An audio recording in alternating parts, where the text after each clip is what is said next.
రోజు విశేషమైన రోజు, పైగా పక్షమాసం. రేపటికి మహాలయ అమావాస్యతో ఈ ఒక పక్షమాసం ఆఖరి రోజు అవుతుంది ఈ ఒక సంవత్సరంలో. అయితే చతుర్దశి రోజు ఎవరికైనా పిండ ప్రదానాలు ఇటువంటి వారు చేసేవారు ఇంట్లో అపమృత్యు అకాలికంగా స్వర్గస్థులైంటే, విషపూరితమైన ఆహారంతో స్వర్గస్థులైంటే, ఆత్మహత్య చేసుకుంటే వాళ్ళందరికీ కూడా ఈరోజు తిథి తర్పణాలు ఇటువంటివి ఆచరిస్తూ ఉంటారు. వాళ్ళకి పునర్జన్మ ప్రాప్తిస్తుంది. వాళ్ళు ఆత్మలుగా తిరుగుతూ ఉంటే వాళ్ళకి ఈ తిలతర్పణంతో రుణం తగ్గిపోతుంది, ఇంకొక జన్మ వాళ్ళకి ప్రాప్తిస్తుంది. అలా నమ్మకం ఉన్నవారు ఖచ్చితంగా ఆచరిస్తూ ఉంటారు. అది చాలా మంచిదే. ఈరోజు మంగళవారం కదా, మంగళవారం పైగా అస్థా నక్షత్రం కలిసి వచ్చింది, చతుర్దశి. ఈరోజు మనం విశేషంగా ఈ అస్థా నక్షత్రంలో చంద్రుడు మరియు కుజుడు కాబట్టి శశిమంగళ యోగము అంటుంటాం. శశి అంటే చంద్రుడు, చంద్రకాంతి ఎవరి ముఖంలో ఉంటుందంటే శివుడి ముఖంలో. ఆ ఒక చంద్రమౌళేశ్వర, చంద్రుడు శివతత్వం కాబట్టి శివ విశేషం. ఇక మంగళవారం దుర్గా స్వరూపం.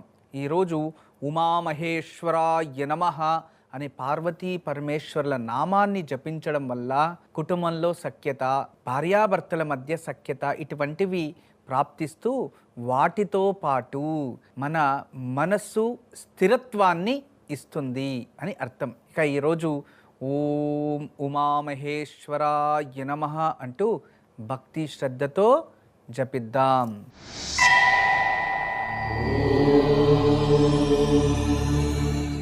ఓం ఉమామహేశ్వరాయ నమః. ఓం ఉమామహేశ్వరాయ నమః. ఓం ఉమామహేశ్వరాయ నమః. ఓం ఉమామహేశ్వరాయ నమః. ఓం ఉమామహేశ్వరాయ నమః.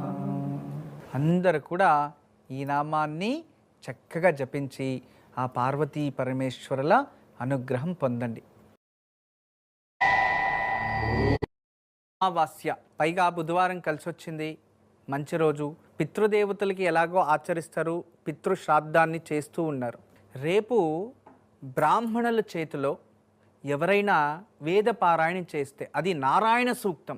సహస్రశీర్షం దేవం విశ్వాక్షం విశ్వసంభవం అంటూ నారాయణ సూక్తాన్ని విన్నా, నారాయణ సూక్తాన్ని బ్రాహ్మణుల చేతిలో పారాయణం చేయించి వాళ్ళకి ఏదైనా దక్షిణ తాంబూలాలు ఇచ్చి నమస్కారం చేస్తే పితృదోషాలుంటే దూరం అయిపోతాయి. మళ్ళీ పితృ పేరులో సంకల్పం చేసి వాళ్ళు పారాయణం చేస్తే వాళ్ళకి మోక్షమే లభిస్తుందంట.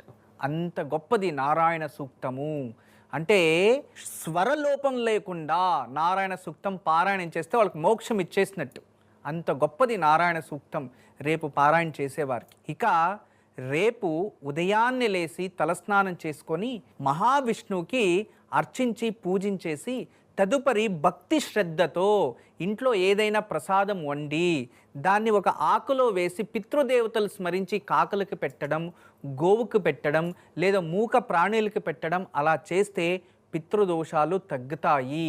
ఇది మరింత అద్భుతమైనది. లేదా ఎక్కడైనా దేవాలయం బయట ఎక్కడైనా భిక్షకులు ఉంటారు కదా, మీరు ఇంట్లో వండే అవసరం లేదు. అక్కడ ఏమైనా మంచి శుభ్రంగా చేసే హోటల్లో కాస్త అన్న నీరు పానీయమో ఇడ్లీనో ఏదో వాళ్ళు తినే ఆహార పదార్థాలు తీసుకెళ్ళి కొందరికి ఆహారాన్ని పంచండి. లేదో 2 ఫ్రూట్స్ ఏదైనా తీసుకొని దేవాలయంలో నైవేద్యం చేసి అలా నలుగురికి పంచేయండి. ఇలా ఏది పంచినా పితృవుల పేరులో అది మీకు మంచిది, వాళ్ళ ఆశీస్సులు లభిస్తాయి.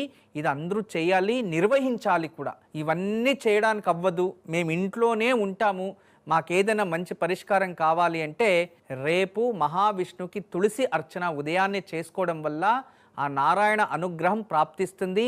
మీలో చైతన్య లహరి కూడా పెరుగుతుంది, పితృదేవతల ఆశీస్సులు కూడా ప్రాప్తిస్తాయి.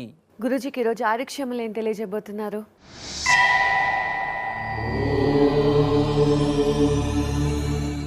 ఈరోజు సునాముఖి మీరు చూస్తున్నారు, సునాముఖి ఈ చూర్ణం, ఇది కూడా ఒక ఆకు చూర్ణం. ఇది చాలా విశేషమైనది. పిల్లలు ఆకలి లేకుండా అయిపోవడం, మళ్ళీ ఎంత ఆహారం తిన్నో అన్నా వద్దు వద్దు అంటూ ఉంటారు. ఇంకా చిన్న పిల్లలైతే అసలు భోజనం తినడం మానేస్తారు, అలాంటివి అవుతూ ఉంటాయి. కొందరు పిల్లలు ఏడుస్తూ ఉంటాడు కడుపు నొప్పకి అని. ఎందుకు అంటే ఎక్కడో డైజెషన్ కాకుండా ఉండడం, ఇక జీర్ణశక్తి తగ్గిపోయి కడుపు నొప్పి రావడం, ఇటువంటివి. లేదు చాలామందికి వామ్స్ ఉంటాయి కదా, దానివల్ల స్టమక్ ఇన్ఫెక్షన్ అవుతూ ఉంటుంది. ఇంకా కొందరికైతే వాళ్ళు తినే ఆహార పద్ధతుల వల్ల కాన్స్టిపేషన్ ప్రాబ్లం వస్తుంది. ఆ కాన్స్టిపేషన్ కొందరికైతే ఎక్సెస్ ఆఫ్ హీట్, ఎప్పుడు పూలు కడతారు చూడండి, వాళ్ళకి ఓవర్ హీట్ ఉంటుంది, వాళ్ళకి కూడా కాన్స్టిపేషన్, మూల వ్యాధి ఇటువంటివి ఉంటాయి.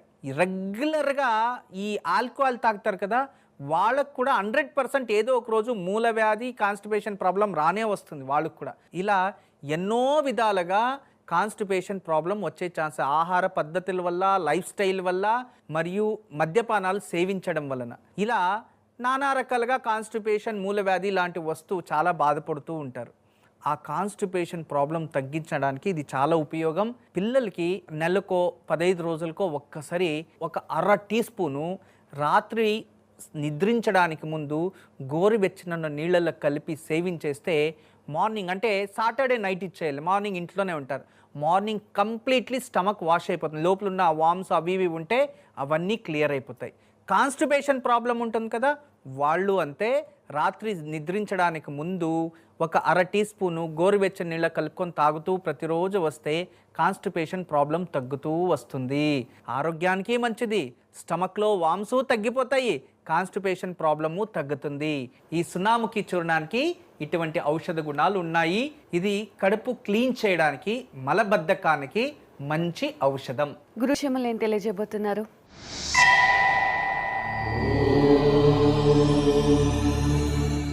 ఈరోజు దివ్యమైన యోగక్షేమం. ఈరోజు సాయంత్రం 3 నుంచి 4:30 రాహుకాలం ఉంటుంది. ఇటువంటి సమయంలో దగ్గరలో ఎక్కడైనా అమ్మవారు దేవాలయం ఉంటే అక్కడ వెళ్ళి నిమ్మ పండు కట్ చేసి దాన్ని వెనక్కి తిప్పి అందులో నెయ్యి కానీ లేదా నువ్వుల నూనె లేదా విప్ప నూనె పోసి 2 జ్యోతులు లాగా ఒక నిమ్మ పండులో 2 దీపాలు వెలిగించి రావాలి. ఇలా చేయడం వల్ల ఏదైనా ఆపదలుంటే దాని నుంచి బయటపడతారు. ఏదైనా క్రీడా రంగంలో జయం కావాలంటే అది ప్రాప్తిస్తుంది. అంతేకాదు, ఇంట్లో ఏదైనా సంకటం ఉన్నా, ఇంట్లో ఏదైనా శత్రుత్వం ఉన్నా, కుటుంబ సభ్యుల నుంచి ఏదైనా మీకు బాధ కలుగుతూ ఉంటే ఈ దీపం వెలిగించి వస్తే దాని నుంచి ముక్తి చెందుతారు. అద్భుతమైన రోజు మంగళవారం రాహుకాలంలో దుర్గాదేవి గుడిలో నిమ్మపండు దీపం మీ జీవితంలో కాస్త మార్పు వస్తుంది, ప్రయత్నించండి.